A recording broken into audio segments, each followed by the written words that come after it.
ஜெபங்களுக்கு பதில் வருவதுக்கு நம்ம எப்படி இருக்கணும், நம்ம என்ன செய்யணும்? அதாவது வெற்றிகரமான ஜெபத்திற்கு வழிகள் என்ன? வெற்றிகரமான ஜெபத்துக்கு வழிகள் என்ன? ஜெபத்துக்கு பதிலை பெற்றுக்கொள்வதற்கு நாம் எப்படி இருக்கணும் அப்படிங்கிற தலைப்பில் நம்ம என்ன செய்ய போகிறோம், இன்றைக்கி பார்க்க போகிறோம். அதுக்கு முதல் வசனமாக 2 நாளாகமம் 7:14, என் நாமம் தரிக்கப்பட்ட என் ஜனங்கள் தங்களை தாழ்த்தி ஜெபம் பண்ணி என் முகத்தை தேடி தங்கள் பொல்லாத வழிகளை விட்டு திரும்பினால் அப்பொழுது பரலோகத்தில் இருக்கிற நான் கேட்டு அவர்கள் பாவத்தை மன்னித்து அவர்கள் தேசத்துக்கு சேமத்தை கொடுப்பேன். இப்போ என்ன சொல்கிறாரு? என் நாமம் தரிக்கப்பட்ட என் ஜனங்கள். அப்போனா இயேசுங்கிற நாமம் தரிக்கப்பட்ட என் ஜனங்கள் என்ன செய்யணுமா? உங்களை என்ன செய்யணுமா? தாழ்த்தணும். அப்புறம் என்ன போட்டிருக்கு? தாழ்த்தி. எப்படி ஜெபம் பண்ணணும்? தாழ்த்தி ஜெபம் பண்ணணும். அப்புறம் முகத்தை தேடி. பொல்லாத வழிகள் இருக்கிறது, நல்லா தெரிஞ்சுக்கொள்ளுங்க. ஜெபத்துக்கு பதில் வேண்டும் என்றால், நீங்கள் கேட்குற காரியத்துக்கு பதில் வேண்டும் என்றால், ஒன்று நீங்கள் என்ன செய்யணும்? உங்களை தாழ்த்தணும். என்ன தாழ்த்தணும்? அடுத்து கர்த்தர் என்ன செய்யணும்? தேடணும். அடுத்து பொல்லாத வழிகள் என்று இருக்கிறது, அந்த பொல்லாத வழிகளை விட்டு என்ன செய்யணும்? திரும்பணும். அப்படி திரும்பினா அப்போது பரலோகத்தில் இருக்கிற நான் கேட்டு உங்களுக்கு என்ன செய்வேன்? பாவத்தை மன்னிச்சு தேசத்துக்கு சேமத்தை கொடுப்பேன். அதாவது நம்மளுக்கு மாத்திரமில்ல, தேசத்துக்கே சேமத்தை கொடுப்பாராம். அல்லேலூயா சொல்லுங்க. அல்லேலூயா. அப்போ ஜெபத்துக்கு பதில் வருவதுக்குண்டான காரணம், 1 நம்மளை தாழ்த்தணும், 2 தேடணும், ஜெபம் பண்ணணும், பொல்லாத வழியில் என்ன செய்யணும்? திருப்பி சொல்லுங்க பார்ப்போம். தாழ்த்தணும் 1, தேடணும். ஏறுங்க, தாழ்த்தணும், தேடணும், பொல்லாத வழியில் விட்டு விலகணும். விலகிட்டு நீங்கள் என்ன செய்யணும்? ஜெபிக்கணும். அப்போது நான் என்ன செய்வேன்? ஜெபத்தை கேட்டு சேமத்துக்கு, உலகத்துக்கே பதில் தருவேன் அப்படிங்கிறார். அப்போ நம்மளுக்கு கண்டிப்பாக பதில் தராமல் இருக்க மாட்டோம், கண்டிப்பாக பதில் தருவார். அப்போ நல்லா தெரிஞ்சுக்கொள்ளுங்க. அப்போ இப்படிப்பட்ட காரியங்களை நம்மகிட்ட தாழ்மை இல்லாமல், அவரை தேடாமல், பொல்லாத வழியில் விடாமல், இதெல்லாம் வச்சுக்கிட்டு அப்பா எனக்கு அற்புதம் செய்யுங்க, அதிசயம் செய்யுங்க அப்படின்னா அவர் பதில் செய்ய மாட்டார். அப்போ ஜெபத்துக்கு பதில் வேண்டும் என்று நீங்கள் கேட்டால் நீங்கள் என்ன செய்யணும்னு கேட்டிங்கன்னா தாழ்த்தணும். அல்லேலூயா. அப்போ இதுலேருந்து என்ன தெரியுது? நம்மளுக்கு என்ன வேணும்? தாழ்மை வேண்டும். அடுத்தபடியாக எரேமியா 29:13, உங்கள் முழு இருதயத்தோடும் என்னை தேடினீர்களானால் என்னை தேடுகையில் கண்டுபிடிப்பீர்கள். என்னை தேடுகையில் உங்கள் முழு இருதயத்தோடு என்ன செய்யணுமா? ஹலோ, நீங்கள் கர்த்தரத்தில் வரும்போது, கர்த்தரில் ஜெபிக்கும் போது உங்கள் இருதயம் எப்படி இருக்கணும்? முழு இருதயத்தோட. இப்போ தகப்பனை துதிக்கிறேன், ஸ்தோத்திரிக்க, ஆண்டவர் நல்லவரே, ஆண்டவரே அப்படின்னு சொல்லிட்டு உள்ள இன்னொருத்தன் பேசுவான். உன் புருஷன் வரல, வரேன்னு சொல்லிட்டு வந்தா, நீ முன்னாடி போய் பின்னாடி வர்றேன்னு சொன்னா வரல. இப்படி சோத்திராண்டவரே, சோத்திராண்டவரே, சோத்திராண்டவரே, சோத்திராண்டவரே, அப்பா உமக்கு நன்றி, நன்றி, நன்றி ஆண்டவரே, நன்றி ஆண்டவரே, அப்பா அப்பா அப்பா அப்படின்னீங்கன்னா அதுக்கு பேர் என்னது? முழு இருதயம் இல்லை. அப்போ இந்த ஜெபம் பதில் கிடைக்காது. முழு இருதயம்னா உங்களுடைய எண்ணங்கள், உங்கள் பார்வைகள், உங்கள் நினைவுகள், உங்கள் சிந்தைகள் எல்லாமே இயேசு மட்டும் பார்த்துக்கிட்டு இருக்குமே ஒழிய உங்கள் எண்ணங்கள், நினைவுகள் வேறு எங்கேயுமே என்ன செய்யக்கூடாது? போகக்கூடாது. புரியுதுங்களா? அப்போ இன்றைக்கி விசுவாசிகளுக்கு ஏன் ஜெபத்துக்கு பதில் வரல அப்படின்னு கேட்டிங்கன்னா, இருதயம் முழுசாக இல்லை. ஏன் இப்போ இந்த நேரத்தில் இப்போ நானே ஒரு சில நேரங்களில் ஜெபிச்சுக்கிட்டு இருக்கும்போது டக்குன்னு ஏதாவது ஒரு நினைவு வரும். நாளைக்கு என்ன செய்யணும், அங்கே போகணும், இங்கே போகணும், அப்படி வரணும், இப்படி வரணும், அப்படி நினைப்பு வந்துடுதா?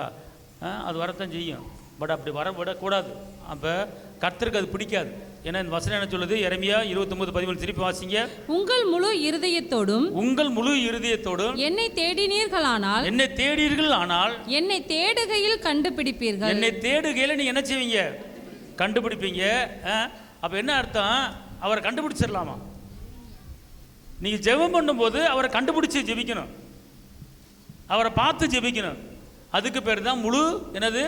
இருதயம். அப்பனா இன்னொரு வசனம் வாசிங்க. சங்கீதம் 9:1. கர்த்தாவே என் முழு இருதயத்தோடு உம்மை துதிப்பேன், உம்முடைய அதிசயங்களை எல்லாம் விவரிப்பேன். இரண்டாவது இங்க இருங்க, நீங்க ஜெபத்துக்கு பதில் வேண்டும், ஜெபத்துக்கு வெற்றி வேண்டும் அப்படின்னா நீங்க முழு இருதயத்தோட ஜெபிக்கணும். ஜெபிச்சுட்டு அவருடைய அதிசயங்களை நீங்க என்ன செய்யணும்? விவரிக்கணும். இப்போ ஒரு ஆளை பற்றி விவரித்து பேசுகிறீங்க இல்லையா, அப்போ நீங்கள் இயேசுவை குறித்து விவரிக்கணும், ஆவியானவரை குறித்து விவரிக்கணும், பிதாவை குறித்து விவரிக்கணும். அப்போ முழு இருதயத்தோட என்ன செய்யணும்? தேடணும். தேடிட்டு இந்த வசனம் நல்லா படிங்க. சங்கீதம் 9:1 திருப்பி வாசிங்க. கர்த்தாவே என் முழு இருதயத்தோடு உம்மை துதிப்பேன், முழு இருதயத்தோடு உம்மை துதிப்பேன், உம்முடைய அதிசயங்கள் எல்லாம் விவரிப்பேன். அப்ப என்ன செய்யணும்? முழு இருதயத்தோடு துதிக்கணும், அதிசயங்களை விவரிக்கணும். அல்லேலூயா. நீங்க என்ன பண்ணுவீங்க? உங்க தேவைகளை மட்டும் கேட்பீங்க, உங்க காரியங்களை மட்டும் சொல்லுவீங்க. ஆனா நீங்க அதிசயம் நடப்பதுக்கு அதிசயங்களை என்ன செய்யணும்? விவரித்து பேசணும். அல்லேலூயா. அதிசயத்தை நீங்க பேசலாம், அதிசயத்தை பாடிக்கூட என்ன செய்யலாம்? நீங்க செங்கடலை நீர் பிளந்து, செங்கடலை பிளந்தவரே, யோர்தானை கடக்க பண்ணினவரே, கசப்பான தண்ணீரை மதுரமாக மாற்றினவரே, காடைகளை விளவச்சவரே, 10 குஷ்டரோகிகளை குணமாக்கினவரே, பச்சை தண்ணியை கல்யாண வீட்டில் ரசமா மாத்தினீங்களே, 10 குஷ்டரோகிகளை குணமாக்கினீங்களே, செத்த பிரேதங்களை உயிரோடு எழுப்பினீங்களே, மீன் வாயில பணத்தை வர வச்சிங்களே, கடனடைக்கு எண்ணெய் சட்டியில் எண்ணெய் பெருக வச்சிங்களே, எவ்வளவு அற்புதங்கள், எவ்வளவு அதிசயங்கள் செய்தவரே, அப்பா உங்களுடைய நாமத்தை, உங்களுடைய அதிசயத்தை நான் விவரித்து பேசுகிறேன் அப்படின்னு சொல்லி அவர் செய்த அதிசயங்கள் அவ்வளோத்தையும் உங்கள் ஜெபத்தில் வரணும். இந்த அதிசயம் சொல்றதுக்கு ஒரு ஆஃபரும் எடுக்கணும். அதாவது இப்போ நான் சொல்கிற காரியங்கள் உங்களுடைய ஜெபத்துக்கு உடனே பதில் வருவதுக்கு உண்டான காரியங்கள்.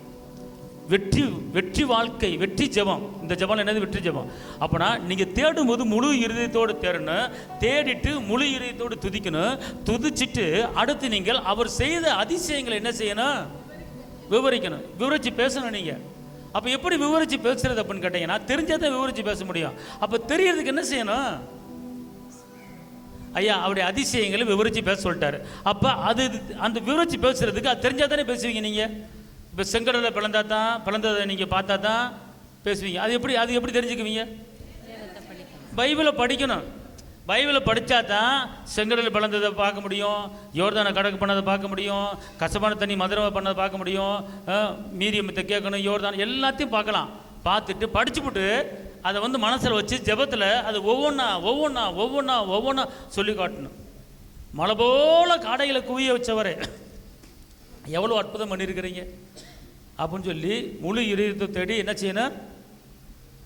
எல்லாம் சொல்லுங்க. அவருடைய அதிசயத்தை நான் விவரித்து பேசுவேன், அவர் அதிசயத்தை விவரித்து பேசுவேன்.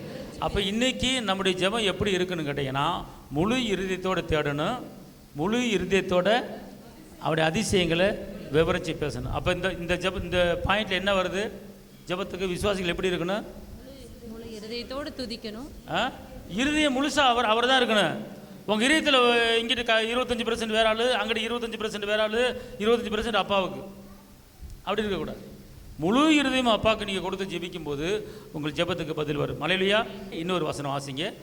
யாக்கோபு 5:16. நீங்கள் சொஸ்தமடையும்படிக்கு உங்கள் குற்றங்களை ஒருவருக்கொருவர் அறிக்கையிட்டு ஒருவருக்காக ஒருவர் ஜெபம் பண்ணுங்கள். உங்க குடும்பத்தில் இருக்கிற பிரச்சனை, கடன் பிரச்சனை, பலவீனம், சோர்வு, அசதி, உங்க தேவைகள் சந்திக்கப்படாமல் இருக்கு, உங்க வீட்டில் சண்டை, பிரிவினை, போராட்டம் இப்படி இருக்குன்னா, நீங்க ஒருத்தருக்கு ஒருத்தர் ஒரு 7 பேர் சேர்த்து அல்லது 3 பேர் சேர்த்து நீங்க ஜெபம் பண்ணி பாருங்களேன்.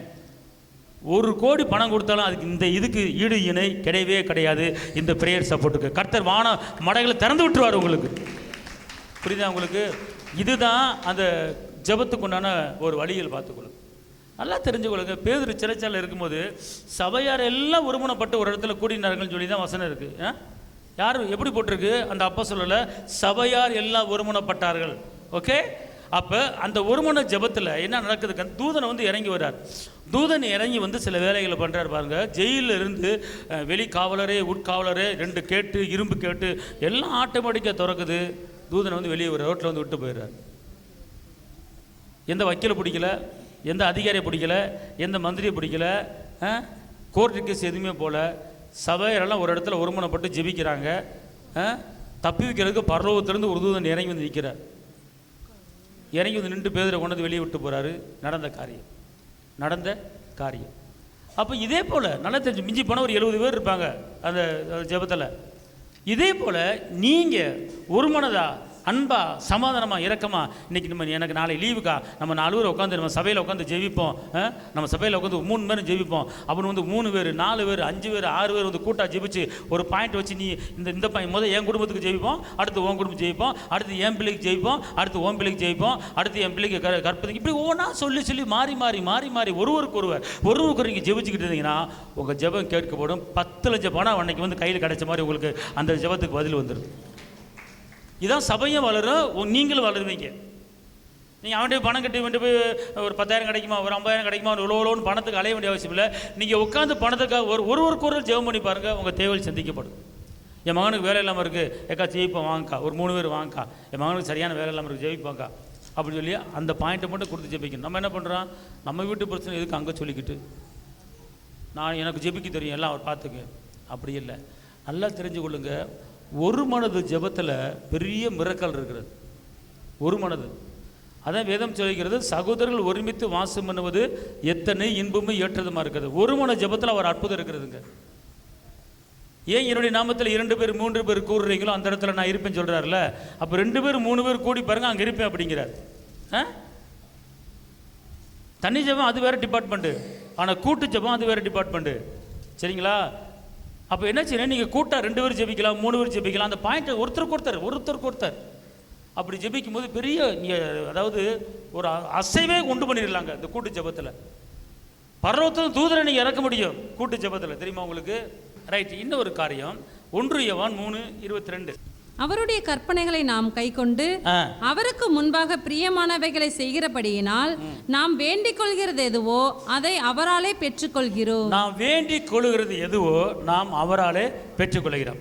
அப்ப என்ன சொல்லப்பட்டிருக்கு, அவருடைய கற்பனைகளை நாம் கைக்கொண்டு அவருக்கு முன்பாக பிரியமானவைகளை செய்கிறபடியினால், பிரியமானவைகளே செய்கிறபடியா. அல்லேலூயா. இப்ப ஜெபத்துக்கு பதில் வர்றதுக்கு என்ன செய்யணும், அவருக்கு பிரியமானதை செய்யணும். அல்லேலூயா.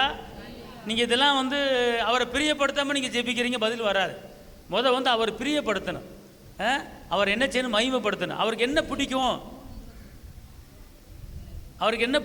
அப்படிங்கிறத பார்க்கணும். உனக்கு அவருக்கு பிடிக்கும், அவருக்கு பிரியம், ஒரு காரியத்தை செஞ்சால் அவருக்கு ரொம்ப ரொம்ப பிரியம். அதாவது விசுவாசம் இல்லாமல் தேவனுக்கு கூடாத காரியம். அப்புறம் அவர் என்ன சொல்றாரு, நீங்க விசுவாசமா இருந்தீங்கன்னா கர்த்தருக்கு என்னது பிரியம், ஆனா விசுவாசம் இல்லாமல் இருந்தீங்கன்னா அவருக்கு பிரியம் கிடையாது. அப்ப ஏசப்பா பிரியப்படுத்துறதுக்கு மெயின் பாயிண்ட், நீங்க என்ன செய்யணும், விசுவாசமா இருந்தீங்கன்னா ஏசப்பாவை நீங்க பிரியப்படுத்துறீங்க. புரியலையா? அதாவது வசனம் இருக்குல்ல, இந்த வசனம் இருக்குல்ல, நீங்கள் அதாவது எப்படின்னா, நீ விசுவாசம் இல்லாமல் இப்போ தேவனுக்கு பிரியமில்லாத காரியம் சொல்லப்பட்டிருக்கு, வசனம் இருக்குது, எபிரேயரில் இருக்குது. புரியுதா உங்களுக்கு? அப்போ ஃபஸ்ட்டு நீங்கள் அவரை பிரியப்படுத்த என்ன செய்யணும், அவரை பிரியப்படுத்த என்ன செய்யணும், விசுவாசமாக என்ன செய்யணும், இருக்கணும். இப்போ நீங்கள் அவர்கிட்ட கேட்டுட்டு என்னத்தை அப்படிங்கன்னா சரி, அவர் உங்கள் மேலே பிரியமாக இருக்க மாட்டார். நீங்கள் கேட்டுட்டு அவர்கிட்ட வந்து நீங்கள் வரப்போது கிடைக்கும் போது விசுவாசம் இருந்து வச்சுக்கோங்களேன், அவர் உங்களுக்கு என்ன செய்யுது, பிரியமாக இருக்கிறார். Right, okay. அடுத்து 1 யோவானில் 5:14-15, நாம் எதையாகிலும் அவருடைய சித்தத்தின்படி கேட்டால் அவர் நமக்கு செவி கொடுக்கிறார் என்பதே அவரை பற்றி நாம் கொண்டிருக்கிற தைரியம். அடுத்த வசனம், நாம் எதை கேட்டாலும் அவர் நமக்கு செவி கொடுக்கிறார் என்று நாம் அறிந்திருந்தோமானால் அவரிடத்தில் நாம் கேட்டவைகளை பெற்றுக்கொண்டோம் என்றும் அறிந்திருக்கிறோம். இப்போ என்னன்னு கேட்டா, நீங்க ஏசப்பாட கேட்கும்போது என்ன, அதாவது ஒரு தைரியமான ஒரு எண்ணங்கள் உங்களுக்கு வரணும். தைரியம், அதாவது ஏசப்பாட நீங்க ஜெபிக்கும் போது பயந்து போய் சோர்ந்து போய் சந்தேகப்பட்டு என்ன செய்யக்கூடாது, கேட்கக்கூடாது. ஏன்னா நீங்கள் கேட்கும்போது எப்படின்னா, நீங்கள் எதையாலும் இடத்துல சித்தம் பண்ணி கேட்டால் அவர் நமக்கு செவி கொடுக்கிறார் என்பதை அவரை பற்றி கொண்டிருக்கிற தைரியம், செவி கொடுக்கிறார் என்பதை பற்றி கொண்டிருக்கிற ஒரு தைரியம். அப்படின்னா நீங்கள் கேட்கும்போது உங்களுக்குள்ள ஒரு தைரியம் இருக்கணும், உங்களுக்குள்ள தைரியம். நீங்கள் சோர்ந்து போய் ஜெபிச்சிங்கன்னா சோர்வின் ஆவியோடு ஜெபிக்கிறீங்க, நீங்கள் பலவீனத்தோடு ஜெபிச்சிங்கன்னா பலவீன ஆவியோடு ஜெபிக்கிறீங்க. சரிங்களா? நீங்கள் கவலையோடு ஜெபிச்சிங்கன்னா கவலை கொடுக்குற ஆவியோடு ஜெபிக்கிறீங்க, ஒரு பதில் வராது. அப்படின்னா உங்களுக்குள்ள ஒரு தைரியம் இருக்கணும். ஏன்னா கண்டிப்பாக எனக்கு அற்புதம் நடக்க போகிறது, கண்டிப்பாக எனக்கு ஜெயம் வரப்போகிறது அப்படிங்கிற ஒரு உற்சாகம், ஒரு தைரியம் உங்களுக்குள்ள இருந்துச்சுன்னா அந்த ஜெபத்துக்கு உங்கள் சித்தத்தின்படி கண்டிப்பாக நம்மள ஒரு ஜெபத்துக்கு என்ன செய்வார், பதில் கொடுப்பார். அல்லேலூயா. எல்லாம் சொல்லுங்கள், நான் ஜெபிக்கும்போது, இனிமேல் நான் ஜெபிக்கும்போது அவர் சித்தத்தின்படி எனக்கு செய்வார் என்பதை அறிந்து நான் தைரியமாக நான் ஜெபம் பண்ணுவேன், நான் கேட்குறத பெற்றுக்கொள்வேன் என்கிற தைரியம் எனக்கு இருக்கிறது. அந்த தைரியத்தோடு நான் ஜெபிப்பேன். இப்போ இந்த காரியத்துக்கு நான் ஜெபிக்கிறேன், தைரியம் உண்டாக முடியும். இப்போ நம்மளுக்கு என்ன சொல்லுங்கள், இயேசுவே ஜெபிக்கும் போது எனக்கு தைரியம் உண்டாவதாக, ஜெபிக்கும் போது எனக்கு உற்சாகம் உண்டாவதாக, எனக்கு ஜெப ஆவியை கொடுத்து, தைரியத்தின் வல்லமையை கொடுத்து, உற்சாகத்தின் வல்லமையை கொடுத்து, தகப்பனே என்னை முழுமையாக நிரப்புங்க. அல்லேலூயா, அல்லேலூயா. புரியுதா உங்களுக்கு? சொன்னதெல்லாம் புரிஞ்சா புரியலையா? இதெல்லாம் இருந்து தான் நீங்கள் கேட்கணும் அப்பாட்ட. இதெல்லாம் இல்லாமல் கேட்கும்போது ஒரு பலன் உங்களுக்கு வராது. முதல் தைரியம் உங்களுக்கு வரணும். எபிரேயர் 10:20 வாசிங்க. எபிரேயர் 10:20. அந்த மார்க்கத்தின் வழியாய் பிரவேசிப்பதற்கு அவருடைய இரத்தத்தினாலே நமக்கு தைரியம் உண்டாயிருக்கிறபடியினாலும். இப்போ கவனிங்க, நீங்கள் ஜெபிக்கிறதுக்கு முன்னால் இந்த தைரியம் எப்படி வந்துச்சு நமக்கு? நம்மளுக்கு தைரியம் எப்படி வந்தது சொல்லுங்க. இயேசு இரத்தத்தாலே எனக்கு தைரியம். இப்போ கவனிங்க, இப்போ நீங்கள் ஜெபிக்கிறீங்க, உங்கள் ஜெபம் ஒரு சில ஜெபங்கள் பரலோகத்துக்கு போகும், ஒரு சில ஜெபங்கள் பரலோகத்துக்கு போகாது, ஒரு சில ஜெபங்கள் உங்கள் வீட்டு வாசப்படியே போகாது, அப்படிலாம் இருக்குது. ஆனால் உங்களுடைய ஜெபம் உடனுக்குடன் பரலோகத்துக்கு போகணும். உங்கள் ஜெபம் உடனுக்குடன் பரலோகத்துக்கு போகணும். அதுக்குண்டான வழி இருக்குது, அதுக்குண்டான வழி இருக்குது. உங்கள் ஜெபத்தை எவனுமே தடை பண்ண, எந்த பிசாச்சும் உங்கள் ஜெபத்தை தடை பண்ண முடியாது. அதுக்கு ஒரு வழி இருக்குது. தானியேல் ஜெபத்தை பிசாசு தடை பண்ணான்னா அப்போ அந்த தடையை நீக்கி போட்டு மிகவால் வந்தாரா? புரியுதா உங்களுக்கு? அது பழைய ஏற்பாடு காலம். ஆனால் புதிய ஏற்பாடு காலத்தில் நம்மளுக்கு ஏசப்பா ரத்தத்தை என்ன செஞ்சிட்டார்? சிந்திட்டார். இப்போ அப்படின்னா நீங்கள் உங்கள் ஜெபத்துக்கு பதில், நீங்கள் ஜெபிக்கிறதுக்கு முன்னால் நீங்கள் யார், நீங்கள் எப்படிப்பட்டவர்கள், நான் எந்த நிலைமையில் இருக்கிறேன் அப்படிங்கிறத வாயில் பேசிட்டு, வாயில் அறிக்கையிட்டு நீங்கள் சொல்லிவிட்டு, இப்போ நான் சொன்ன காரியத்தை அப்படியே நீங்கள் ஜெபிச்சிங்கன்னா, காலையில் ஜெபிச்சிங்கன்னா சாயங்காலம் உங்களை தேடி கிடைக்கும். கைத்தட்டுங்க அப்பாவுக்கு. புரிஞ்சவங்களாம் அல்லேலூயா. சரி, இப்போ நான் சொல்லி கொடுத்தேன்ல, அதில் இப்போ என்னென்ன கற்றுக்கிட்டீங்க? தாழ்த்தணும், தேடணும், பொல்லாத வண்டி விலகணும், திருமணம், முழு இதயத்தோடு தேடணும். அதிசயங்கள் என்ன முக்கியமான பாயிண்ட், அதிசயங்களை விவரிக்கணும். நீங்கள் ஜெபிக்கிற ஜெபத்தில் ஆதியாமத்திலிருந்து வெளிப்படுத்தல் வரைக்கும் என்னென்ன அதிசயம் நடந்திருக்கு அது பூரா சொல்கிறதுக்கு 1/2 கூட ஆகலாம். அது பூரா சொல்லணும். அதை பூரா சொல்லிட்டீங்கன்னா அடுத்து இதை காட்டிலும் பெரிய அதிசயம் உங்கள் வாழ்க்கையில் நடக்கும். இதான் மெயின். அது எப்படி, அது என்ன சொல்லுது இந்த வசனம்? சங்கீதம் 9 எப்படி சொல்லப்பட்டிருக்குன்னா, முழு இதயத்தோடு கர்த்தரை துதியுங்கள், துதிச்சுட்டு நீங்கள் என்ன செய்யுங்க? அதிசயங்களை. அந்த வசனம் எங்கே இருக்குது? சங்கீதம் 9:1. இதான் ஒரு மெயின் பாயிண்ட், மெயின் சுச்சி இதான் உங்களுக்கு. அதாவது முழு இதயத்தோடு தேடணும், முழு இதயத்தோடு துதிக்கணும். அதை துதிச்சுட்டு அவருடைய அதிசயங்களை என்ன செய்யணும்? விவரித்து சொல்லணும். அப்படின்னா நீங்கள் நோவா காலத்திலிருந்து வெளிப்படுத்தல் வரைக்கும் என்னென்ன அதிசயம் நடந்திருக்கிறதோ அவ்வளோத்தையும் ஒன்று விடாமல் சொல்லிவிடணும். சொல்லிவிட்டு இப்படிப்பட்ட அதிசயங்களை செய்தவர் என் வாழ்க்கையில் அதிசயங்களை செய்ய போகிறதுக்கு நன்றி அப்படின்னு ஜெபத்தில் உள்ள கோர்த்தை அடிச்சுன்னு வச்சுக்கொள்ளுங்க. காலையில் ஜெபிச்சிங்கன்னா சாயங்காலம் உங்களுக்கு வீடு தெரியாது போதும். கைத்தட்டி பக்கமே சொல்லுங்க. ஓகே, புரியுதுங்களா உங்களுக்கு? புரியுதா புரியலையா உங்களுக்கு? இப்போ உங்களுக்கு ஒரு பிரச்சனை வந்துருச்சு. பிரச்சனை வந்தோடனே அதெல்லாம் தப்பிக்க வழி தெரியல. உங்கள் அப்பா மந்திரியாக இருக்கிறார், உங்களை காப்பாற்றுவார காப்பாற்ற மாட்டார். ஒரு சிக்கலை, ஒரு போலீஸ் உங்களை பிடிச்சிருச்சு. எங்கேருந்து வர்ற? இங்கேருந்து வரேன். யார் மகன்? எங்கள் அப்பா தான் மந்திரி. மந்திரியா? ஒரு சல்யூட் அடிப்பா. போயிட்டு வாங்க, வீட்டில் ஜீப்பில் இறக்கி விடுவா அப்படின்னு சொல்லுவாங்களா? அப்போ நீங்கள் யாருன்னு சொன்னாதான் நீ இப்போ எங்கேருந்து வர? நைட் நேரத்தில் எங்கே போயிட்டு வந்துட்டு இருக்க? மணி 12 எங்கே போயிட்டு வந்துருக்க? யார்? உங்கள் வீடு எங்கே இருக்குது? உங்கள் அப்பா பேர் என்ன, அம்மா பேர் என்ன? கண்டிப்பாக முதல் ஒருத்தனை போலீஸ்காரன் கேட்பாங்க, உங்கள் அம்மா பேர் என்ன, அப்பா பேர் என்ன, எந்த ஏரியான்னு கேட்பாங்க. நீ அதுக்கு பதில் சொல்லி, எங்கள் அம்மா இன்னார், எங்கள் அப்பா இன்னார், எங்கள் அப்பா எம்எல்ஏ, எங்கள் அம்மா இதில் பிஏவாக இருக்காங்க. அப்படியா? போயிட்டு வாங்க அப்படின்னு பற்றி விட்டுருவான். நீ பேசாமல் உம்முன்னு இருந்தால் சரி, அவர் கேஸை போட்டு உள்ளே போட்டுருவான். புரியுதா? அப்போனா நீங்கள் யார் பிள்ளை, எப்படி பிள்ளையாக மாறினீங்க, உங்களுக்கு என்ன தகுதி, நீங்கள் தகுதி ஆனவங்களா அப்படிங்கிறத நீங்கள் தெரிஞ்சுக்கிட்டு நீங்கள் பேசுனீங்கன்னா அந்த ஆவி, அந்த பிசாசு உங்களுக்கு எந்த பிரச்சனையும் கொடுக்காது. நீங்கள் ஜெபிக்கலாம், பதில் வந்துக்கிட்டே இருக்கும். உங்கள் ஜெபத்துக்கு தடையே வராது. புரியுதா புரியலையாம்மா? புரியுதா புரியலையா சொல்லுங்கள். இப்போ நீங்கள் ஜெயிப்பதுக்கு முன்னால் நீங்கள் யாருன்னு காட்டணும். என்ன செய்யணும்? யாருன்னு காட்டணும். அப்போ என்ன சொல்லப்பட்டிருக்கு? கொலோசியர் 1:14 வாசிங்க. அவருக்குள் அவருடைய இரத்தத்தினாலே பாவ மன்னிப்பாகிய மீட்பு நமக்கு உண்டாயிருக்கிறது. இப்போ சொல்லுங்க, நான் இயேசுவின் இரத்தத்தாலே என் பாவங்கள் மன்னிக்கப்பட்டிருக்கிறது. இயேசுவின் இரத்தத்தாலே என் பாவங்கள் மன்னிக்கப்பட்டிருக்கிறது. இது நீங்கள் சொல்லணும். அடுத்து ரோமர் 5:9, அப்படி நாம் அவருடைய இரத்தத்தினாலே நீதிமான்களாக. இப்போ சொல்லுங்க, நானு எல்லாம் சத்தமாக சொல்லணும். நானு இயேசுவின் இரத்தத்தாலே நான் நீதிமான மாறி இருக்கிறேன். இங்கே இருங்களேன், இயேசுவின் இரத்தத்தால் நீதிமானம் மாறி. அந்த வசனம் சொல்லுது, அவரே என்னை நீதிமானம் வாங்கிட்டார், என்னை குற்றப்படுத்த யார் அப்படின்னு சொல்லி வசனம் இருக்குது. சரிங்களா? அப்போனா இந்த ஒரு வசனத்தை சொல்லும் போது எந்த குற்றப்படுத்துகிற ஸ்பிரிட்டும் உங்கள் பக்கத்தில் என்ன செய்ய முடியாது, வர முடியாது. ஓகே, இது வந்து தகுதி. நீங்கள் உங்களை நீங்கள் என்ன செய்றீங்க? தகுதிப்படுத்திங்க. நான் இன்னார் மகன், நான் இன்னார் மகள் அப்படின்னு உங்களை நீங்கள் என்ன செய்றீங்க? தகுதிப்படுத்துக்கிறீங்க. உங்கள் தகுதியை காட்டிட்டு நீங்கள் கேட்கணும் ஏசப்பாட்ட. நீங்கள் யார், நீங்கள் யார் மக, நீ யார் பிள்ளை, உங்கள் தகப்பன் யார் அப்படிங்கிறத நீங்கள் வந்து அதை தகுதிப்படுத்துகிற. நீங்கள் தகுதிப்படுத்திட்டீங்கன்னா எந்த தடையும் உங்களுக்கு வராது. இப்போ சொல்லுங்கள், இயேசுவின் இரத்தத்தாலே ரோமர் 5:9 படி நான் நீதிமானாய் மாறி இருக்கிறேன். அடுத்து கொலோசியர் 1:20, அவர் சிலுவையில் சிந்தின இரத்தத்தினாலே சமாதானத்தை உண்டாக்கி. இப்போ சொல்லுங்க, இயேசு சிலுவையில் சிந்தின இரத்தத்தினாலே எனக்கு சமாதானம் உண்டாகி இருக்கிறது. இங்கே இருங்க, சமாதானத்துக்கு ரொம்ப முக்கியத்துவம் கொடுக்குறாரு. சமாதானம் இல்லாதவர்கள் பரலோகத்துக்கு வர முடியாது. அவர் சந்நிதிக்கு சமாதானத்தோடு வாங்கன்னு சொல்லியிருக்கிறார்.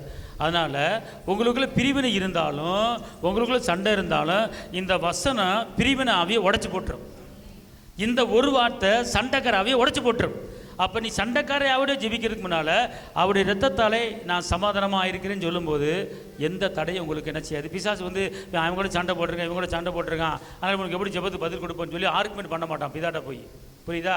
அப்போ நீங்கள் சொல்லணும், எல்லாம் சொல்லுங்கள், இயேசுவின் இரத்தத்தாலே கொலோசியர் 1:20 படி எனக்கு சமாதானம் உண்டாயிருக்கிறது.